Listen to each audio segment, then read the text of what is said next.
ఈరోజు మన సేవకులు ఎలా ఉన్నారంటే చెప్పండి, కాలు దిగితే కారు కావాలి, లేదంటే బండి కావాలి, లగ్జరీ లైఫ్ కావాలి. ఆయన అంటున్నాడు చూడండి. ఈ రోజు కూడా చూస్తున్నారు లేదు, చాలా మంది సేవకులు ఎలా అయిపోయారంటే, మేము దయ్యాలను విడిపిస్తాం, మా దగ్గర చేతబడి శక్తులు పోతాయి, మా దగ్గరికి వస్తే చేతబడి శక్తులను తీసేస్తాం, ఇంకా చెప్పండి ఆశీర్వాదాలు వస్తాయి, టచ్ అంటే ఆశీర్వాదాలు వస్తాయని అడుగుతున్నాడు చూడండి.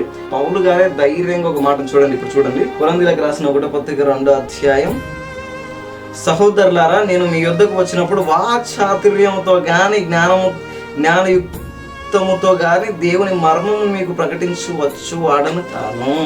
నా వాక్చాతుర్యం అంటే నేను చెప్తాను చూడండి.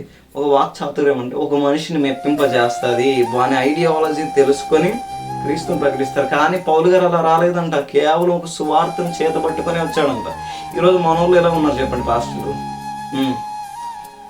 మా దగ్గరకు వస్తే చేతబడులు విడిపిస్తాం, మా దగ్గరకు వస్తే దయ్యాలు వెళ్ళిపోతాయి. అంటే ఈ సువార్తని అడుగుతున్నాను. ఈ సువార్త అంటే అపోస్తలులు కానీ మిగతా ప్రవక్తలు కానీ దేనికోసం చనిపోయారంటే కేవలం దేవుని మాట కోసమే, అద్భుతాల కోసం, ఆశీర్వాదాల కోసం కాదు. ఆయన మీద పెంచుకున్న ప్రేమను బట్టే చనిపోయారు వాళ్ళు. పౌలు గారు అంటున్నారు చూడండి, కరువైన ఖడ్గమైన వస్త్రహీనత ఏది ఎడబాపలేదు.